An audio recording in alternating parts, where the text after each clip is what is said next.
اعوذ باللہ من الشیطان الرجیم بسم اللہ الرحمن الرحیم ادوات العموم مثالها کل فی قولنا احترم کل عادل الی آخرہ. دیکھیے، چونکہ اطلاق کی، عموم کی اور جمع معرف باللام کی بحث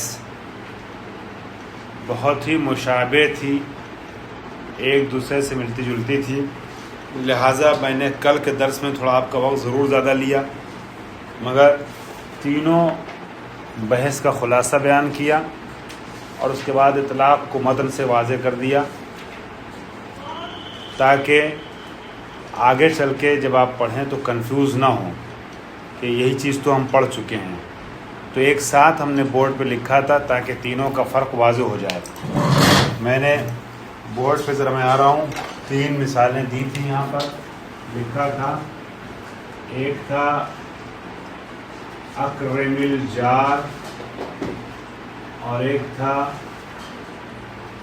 اکرم الجار المسلم. اکرم الجار المسلم، ٹھیک ہے. ایک اکرم الجار اور ایک اکرم کل الجار، نا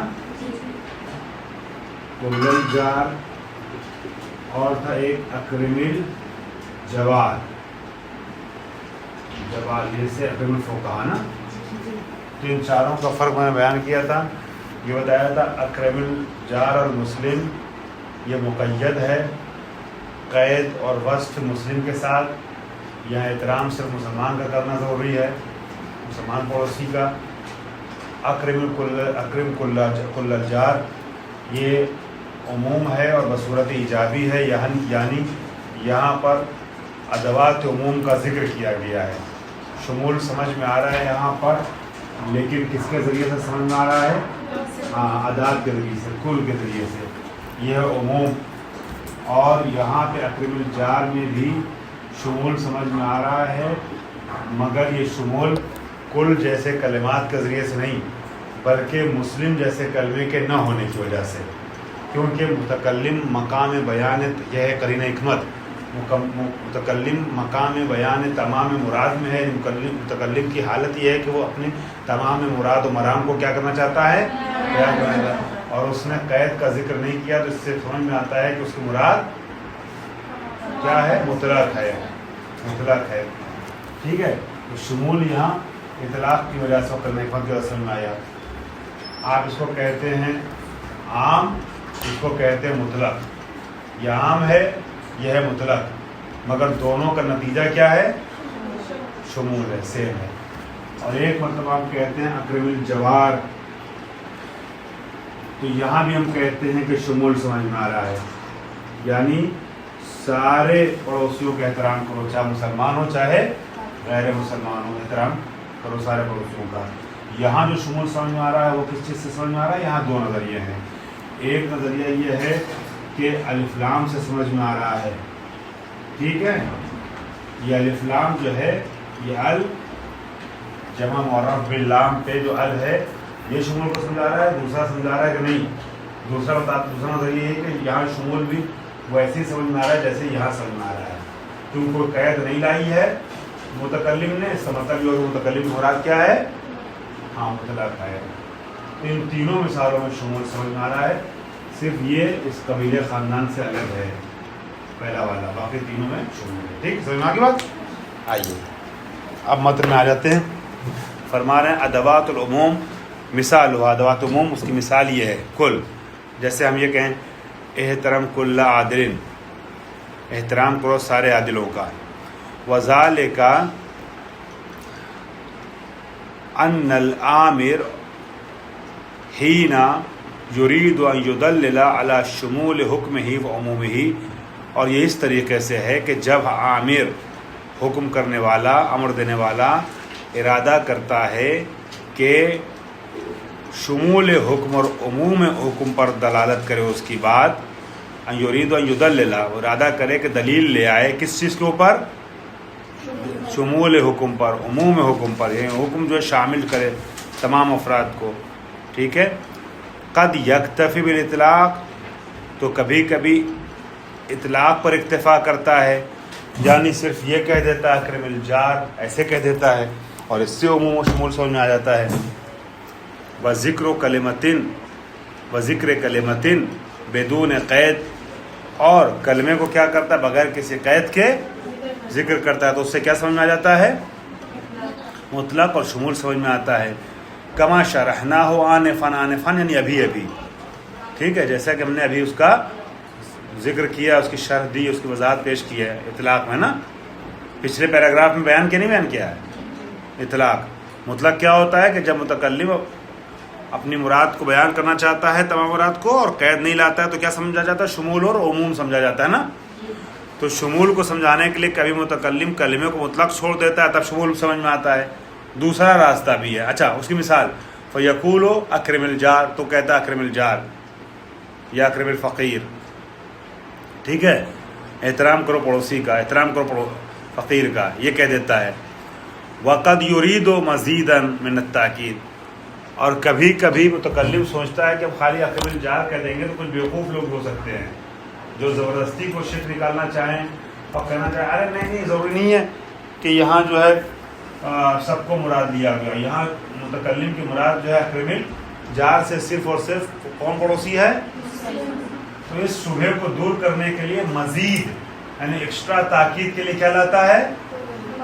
بات وہی سمجھاتا ہے اس سے بھی، مگر اس میں کچھ چالاک مکار ٹائپ کے لوگوں میں کے اندر یہ امکان پایا جاتا ہے کہ وہ مکاری اور چالاکی کریں، اپنی بیوقوف ٹائپ کے لوگ بیوقوفی کریں، لیکن اب یہ کہہ دے گا کل الجار تو نہ مکاروں کو مکاری کا موقع ملے گا، نہ بیوقوفوں کو بیوقوفی کرنے کا کچھ چانس رہ جائے گا۔ کلیئر ہو جاتا ہے کہ سارے کے سارے پڑوسیوں کا احترام ضروری ہے۔ فرما رہے ہیں کہ وقد یرید مزیدا من التاکید علی العموم والشمول، اور کبھی کبھی عموم و شمول پر مزید اور زیادہ تاکید کرنا چاہتا ہے تو کیا کرتا ہے؟ فیأتی بأدات خاصۃ، تو لاتا ہے کس چیز کو؟ ہاں، خاص ادات کو لاتا ہے، جیسے کل وغیرہ، للدلالۃ علی ذالک، اس چیز پر دلالت کرنے کے لیے، کاہے پر دلالت کرنے کے لیے؟ احسنتم، شمول پر دلالت کرنے کے لیے ایک ایکسٹرا لفظ لاتا ہے، یعنی صرف کلمے کو مطلق چھوڑ کر کے کفایت نہیں کرتا ہے، یہ نہیں سمجھتا ہے مطلق چھوڑ دیا تو لوگ سمجھ جائیں گے شمول، نہیں، بلکہ شمول کو سمجھانے کے لیے ایک ایکسٹرا لفظ بھی لاتا ہے۔ فیقول فی المثال متقدم، پس گزری ہوئی مثال میں وہ اکرم الجار نہیں کہے گا بلکہ ایسے کہے گا اکرم کل جارین، ہر اس کا جو ہے احترام کرو، ہر پڑوسی کا۔ کل الجار میں نے لکھا ہے، انہوں نے کل جارین لکھا ہے، ٹھیک ہے، کل جارین، ہر پڑوسی کا احترام کرو۔ خوب، اس کے بعد جو ہے یہ جو میں نے الف لام لکھا ہے یہ عوض از تنوین ہے، کل الجار، لیکن جب یہ نہیں آئے گا تو چونکہ مضاف ہی مضاف لے تو کیا ہو جائے گا؟ یہ جب یہ کلہ مضاف ہو گیا جار کی طرف کیا پڑھا جائے گا اس کو؟ جارن۔ خوب، تو ایسے کہے گا کہ سارے کل لے آئے گا وہ۔ فَيَفْهَمُ السَّامِعُ مِنْ ذَلِكَ مَزِيدًا مِنَ التَّأْكِيدِ عَلَى الْعُمُومِ وَالشُّمُولِ، تو یہاں بھی عموم و شمول سمجھ میں آیا تھا، اکرم الجار میں بھی، یہاں بھی سمجھ میں آ رہا ہے، مگر یہاں سامع سننے والا مزید کیا سمجھ رہا ہے؟ تاکید، شمول و عموم کے لیے سمجھ رہا ہے۔ خوب، وَيُسَمَّى اللَّفْظُ الَّذِي دَلَّتِ الْأَدَاةُ عَلَى عُمُومِهِ، یہ جو لفظ ہے جس لفظ کے اوپر یہ ادات، الجار ہے نا، جار کے اوپر داخل ہوا کل، تو جار جو لفظ ہے جس کے اوپر ادات عموم داخل ہوا، اس کو اصطلاحاً کیا کہتے ہیں؟ عام۔ احسن، اس کو عام کہتے ہیں۔ یہ کلمہ کیا ہے؟ عام ہے، یعنی شامل کر رہا ہے مسلم اور غیر مسلم سب کو۔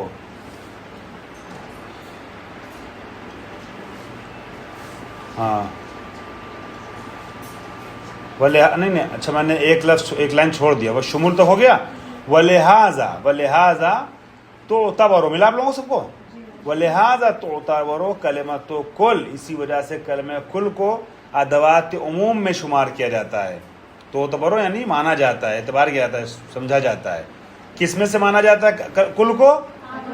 ادوات عموم میں سے. ادوات جیسے آپ کہتے ہیں ادات جر، باؤ تاؤ کافو لامو منزو، باؤ تاؤ کافو لامو بابو منزو مسخلا، یہ سب کیا ادات جر ہیں، ان کو ادات کہتے ہیں نا.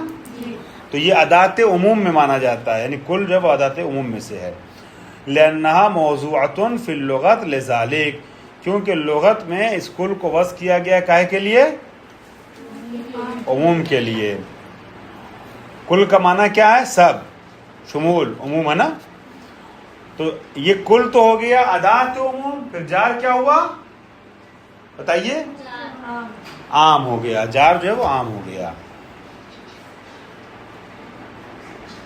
وَيُسَمَّى اللَّفْظُ الَّذِي دَلَّتِ الْأَدَاةُ عَلَى عُمُومِهِ، ہی کی ضمیر پڑ رہی لفظ کی طرف. وہ لفظ کہ جس لفظ کے عموم کے اوپر یہ ادات دلالت کر رہا ہے، یعنی جار کے عموم پر کل دلالت کر رہا ہے نا، تو جار کیا کہلائے گا؟ عام کہلائے گا. وَيُعَبَّرُ عَنْهُ بِمَدْخُولِ الْأَدَاةِ، اور اس کو دوسرے لفظوں میں کیا کہتے ہیں؟ مدخول ادات. تو عام جو ہے یہ جو کلمہ ہے جار، یہی عام بھی کہلاتا ہے اور یہی مدخول ادات بھی کہلاتا ہے، کیونکہ اس کے اوپر ادات داخل ہوا نا، کل داخل ہوا ہے، یہ ہو گیا مدخول، تو اسے مدخول ادات بھی کہتے ہیں. کیوں؟ لأن الادات العموم دخلت علیہ وعممتہ، کیونکہ ادوات عموم اس کے اوپر داخل ہوئے اور اس کو کیا کر دیا؟ عام کر دیا. ٹھیک ہے. جو ابھی جار میں عام اور خاص دونوں کی صلاحیت پائی جاتی ہے. جار پہ یہ آ جائے تو خاص ہو جائے، یہ نہ ہو تو عام ہو جائے. لیکن جب اسی جار پہ جو اکیلا جار ہے کل آ جائے تو اس کو کیا کر دے گا؟ عام کر دے گا. جیسے مسلم خاص کر دیتا ہے ویسے ہی کل جو ہے اس کو عام کر دیتا ہے. عممت ہو اس کو عام کر دیتا ہے. وَنَسْتَخْلِصُ مِنْ ذَلِكَ، ہم اس بات کا خلاصہ اس طریقے سے بیان کر سکتے ہیں، جو ہم نے 2 صفحے میں بیان کی بات، اس کا خلاصہ یہ ہے کہ ان التدلیل علی العموم یتم باحدى طریقتین.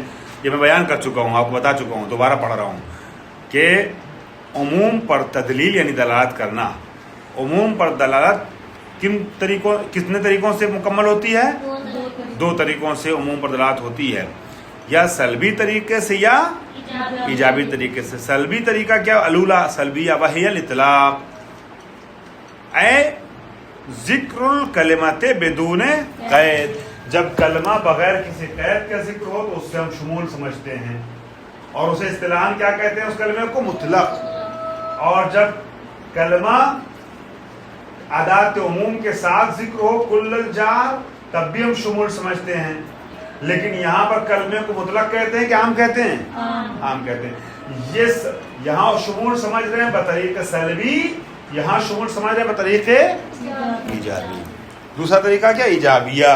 والثانیہ ایجابیۃ وہی استعمال ادات للعموم، ادات کا استعمال کرنا عموم کے لیے، نحو کل و جمی و کافہ وما الیہا من الفاظ. وما الیہا من الفاظ اس کے طریقے سے دوسرے بھی الفاظ، کل، جمی، کافہ وغیرہ. وما الیہا من الفاظ کا ترجمہ آپ چاہے تو لکھ سکتے ہیں وغیرہ، اس کے جیسے دوسرے بھی کلمات. تو اگر کل ادات کل آ جائیں، ادات عموم آ جائیں تو یہ کلمہ کیا ہو جاتا ہے؟ عام ہو جاتا ہے. ہاں، اور یہاں عموم جو سمجھا جا رہا ہے صحیح آپ نے فرمایا، بس بصورت ایجابی سمجھا جا رہا ہے. وقد اختلف الاصولیون فی صیغۃ الجمع المعرف باللام. اب عموم کی بات مکمل ہو گئی، اب جمع معرف باللام کی بات کر رہے ہیں.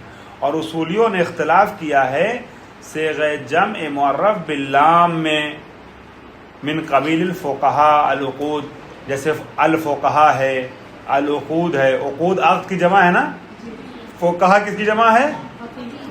تو اب یہاں پر الف لام بھی آ گیا، صرف فقہاء نہیں ہے، صرف عقود نہیں ہے، بلکہ الفقہاء ہے اور العقود ہے. تو علماء نے اختلاف کیا اصولیوں نے کہ یہاں پر ہم عموم کو سمجھیں گے نہیں سمجھیں گے، اور اگر سمجھیں گے تو کیسے سمجھیں گے. فقالا بعض، ہم اب 2 نظریے پیش کر رہے ہیں. فقال بعضهم بعض علماء نے کہا ہے، بعض اصولیوں نے کہا ہے کہ ان هذه الصيغہ، یہ صیغہ کیا ہے؟ کون سا صیغہ؟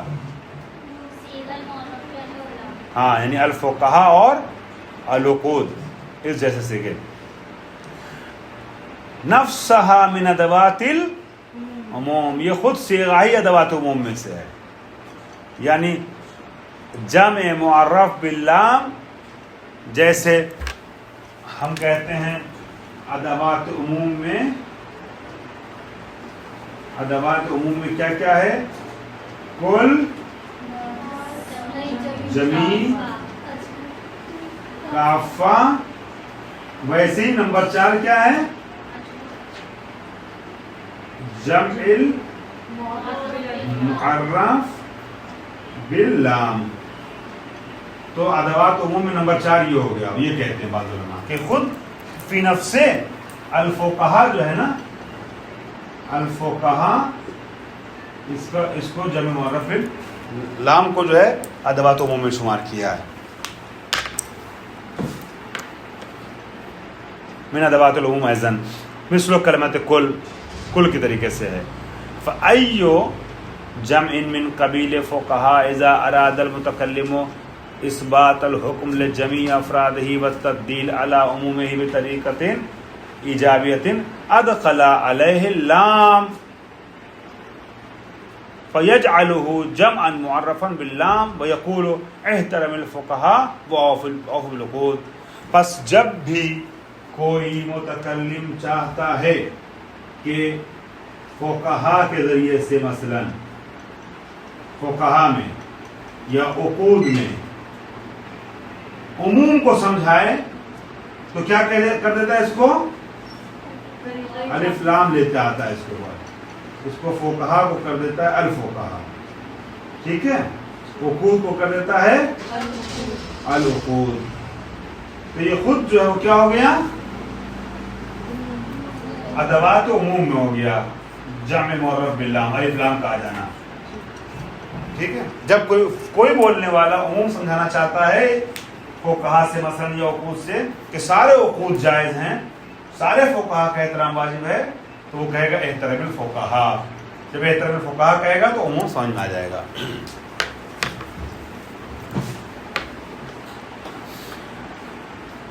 خوب، وبعض الاصولیین، لیکن بعض اصولیوں کا نظریہ دوسرا ہے، یذهب، اس نظریے کی طرف گئے ہیں وہ، ان کا یہ ماننا ہے الا ان صیغۃ الجمع المعرف باللام لیست من ادوات العموم، کہ وہ صیغہ کہ جس پہ الف لام آ گیا، وہ صیغہ جمع، جیسے فقہا اور اس پہ الف لام آ جائے الفقہا ہو جائے، یہ صیغہ کہ جو جمع معرف باللام ہے، ٹھیک ہے، یہ ادوات عموم میں سے نہیں ہے۔ وَنَحْنُ إِنَّمَا نَفْهَمُ الشُّمُولَ فِي الْحُكْمِ عِنْدَمَا نَسْمَعُ الْمُتَكَلِّمَ يَقُولُ احتمل الفقهاء مثلا بسبب الاطلاق۔ ایک نظریہ یہ تھا کہ خود جمع معرف باللام ادوات عموم میں سے ہے، تو آپ نے شمول سمجھا نا، جمع معرف باللام سے جب شمول سمجھا تو پہلے نظریے کی بنیاد پر بسبب ایجابی سمجھا یا بسبب سلبی سمجھا؟ احسن تم، بصورت ایجابی سمجھا، کیونکہ یہاں پر کل کے طریقے سے ادوات عموم آیا ہوا ہے، آیا ہوا نا، کل کے طریقے سے ادوات عموم ہے جو گویا یہ فقہا پہ جب الفقہا ہو گیا تو یہ الفقہا خود ادوات عموم میں سے ہے، الف لام جمع معرف باللام، ایسے ہی جیسے آپ نے کل الفقہا کہا ہے، اکرم الفقہا میں ایسے جیسے آپ نے کل فقہا کہا ہے، کل فقیہین کہا ہے، کل فقہا نہ کہ کل فقیہین، جیسے یہاں کل جار نہیں کہا تھا، تو ویسی جب آپ نے اکرم الفقہا کہا تو گویا اکرم کل فقیہین کہا ہے آپ نے، جیسے یہاں اکرم کل جار تھا نا، ویسے یہاں اکرم کل فقیہین کہا ہے آپ نے، تو اکرم کل جار بصورت ایجابی سلبی ہے، اکرم کل فقیہین بصورت ایجابی و سلبی ہوگا، ایجابی ہوگا۔ دوسرا نظریہ یہ والا ہے کہ یہ الفقہا الجار کے طریقے سے ہے، یہاں پر ہم عموم کو سمجھ تو رہے ہیں، دوسرے لوگوں کا ماننا یہ ہے کہ اکرم الفقہا عموم کو ہی سمجھا رہا ہے، شمول کو ہی سمجھا رہا ہے، مگر کہنے کا انداز بدل گیا. وہ کہتے ہیں بصورت ایجابی نہیں بلکہ بصورت سلبی سمجھا رہا ہے. چونکہ قید نہیں ہے اکرم الفقہاء العدول نہیں کہا, ٹھیک ہے, یا اکرم الفقراء العدول نہیں کہا. وہ فقراء جو عادل ہیں ان کا احترام کو یہ نہیں کہا ہے. جب اکرم الفقراء کہا تو سارے فقیروں کا احترام کیا ہے؟ واجب ہے. بس بصورت سلبی یعنی اطلاق کی شکل میں. تو دوسرا نظریہ کیا, بعض فقہا کیا, بعض اصولین کیا کہتے ہیں, ان کا ماننا یہ کہ انا صیغۃ الجم, ملا آپ لوگوں کو, انا صیغۃ الجم وہ صیغہ جم کہ جو معرف باللام ہے, لیست من ادوات العموم, یہ ادوات عموم میں سے نہیں ہے. تو ہم کیسے سمجھیں گے شمول کو اس میں؟ وَنَحْنُ إِنَّمَا نَفْهَمُ الشُّمُولَ, بے شک ہم شمول سمجھتے ہیں یہاں پر, لیکن کیسے شمول فی الحکم سمجھ تو رہے ہیں. عندما نسمع المتکلم, جب ہم متکلم کو کہتے ہوئے پاتے ہیں, سنتے ہیں متکلم کو کہتے ہوئے احترام فقہا کا احترام کرو, تو ہم عموم تو سمجھ رہے ہیں, شمول سمجھ تو رہے ہیں, مگر کیسے؟ مثلا بسبب الاطلاق, مثلا فقیہ نے احترام الفقہا کہا نا, تو ہم شمول سمجھے, مگر کس کے ذریعے سے؟ اطلاق کے سبب سے, اطلاق کے ذریعے سے. وتجرد الکلمات عن القیود, اور اس لیے ہم سمجھے شمول کیونکہ کلمہ خالی ہے قید سے. جیسے وہ آپ نے پہلی والی مثال پڑھی تھی اکرم الجار والی.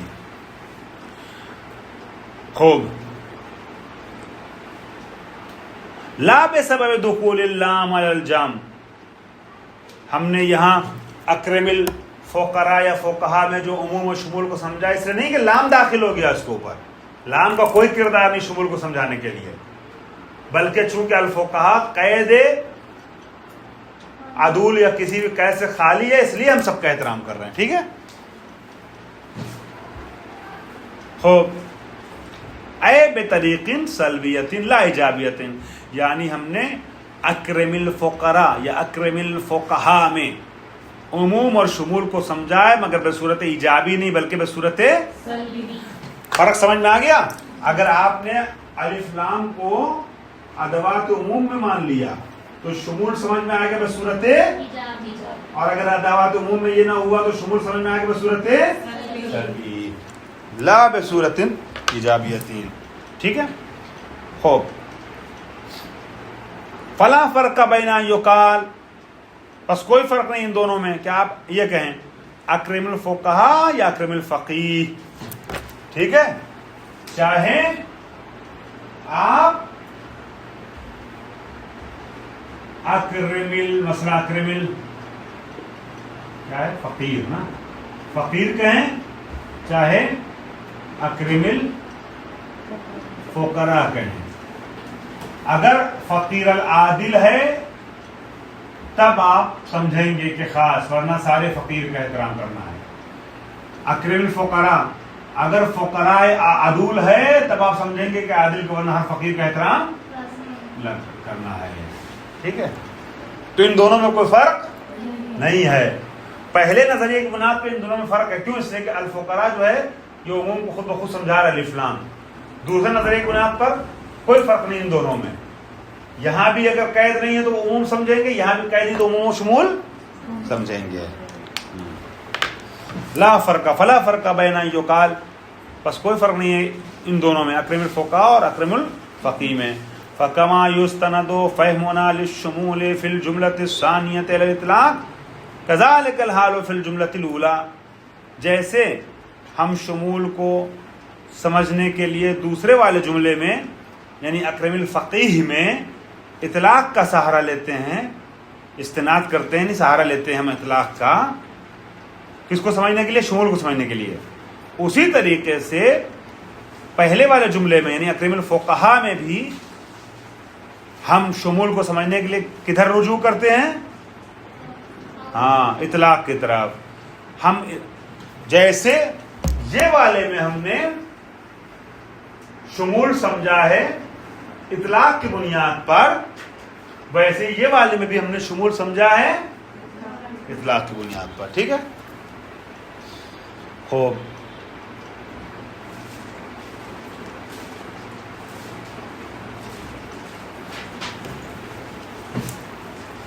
فالمفرد والجمع المعرفان, پس مفرد معرف یا جمع معرف، المعرفان تثنیہ ہے چونکہ دو ہیں نا مفرد و جمع، تو چاہے مفرد معرف ہو چاہے جمع معرف ہو، یعنی الفقیر ہو یا الفقراء ہو، لا يدلان علی الشمول، یہ دونوں شمول پر فی نفس دلالت نہیں کرتے. یہاں علی الشمول کے نیچے لکھ دے فی نفس، جیسا کہ انہوں نے یہ والی جب بحث شروع کی تھی تو اوپر کہا تھا فقال بعض ان هذه صيغه نفسها، یعنی یہ صیغہ جو ہے الفقراء کا جمع معرف اللام کا فی نفس دلالت کرتا ہے عموم پر. تو یہاں لکھیے علی الشمول فی نفس، یعنی لا يدلان علی الشمول فی نفس، فی نفس شمول کو سمجھاتے نہیں ہیں، نہ الفقیر اور نہ الفقراء، الا بالطریقۃ السلبیۃ. تو اگر شمول سمجھ میں آئے گا تو کیسے سمجھ میں آئے گا؟ ہاں سلبی طریقے سے سمجھ میں آئے گا، اس طریقے سے کہ وہی کلمہ حکمت جاری کریں گے اور کلمے کو مطلق ثابت کریں گے کہ مولا مقام بیان تمام مراد میں ہے، قید کا ذکر نہیں کیا ہے، تو مراد کیا ہے؟ مطلق مراد ہے، شمول مراد ہے.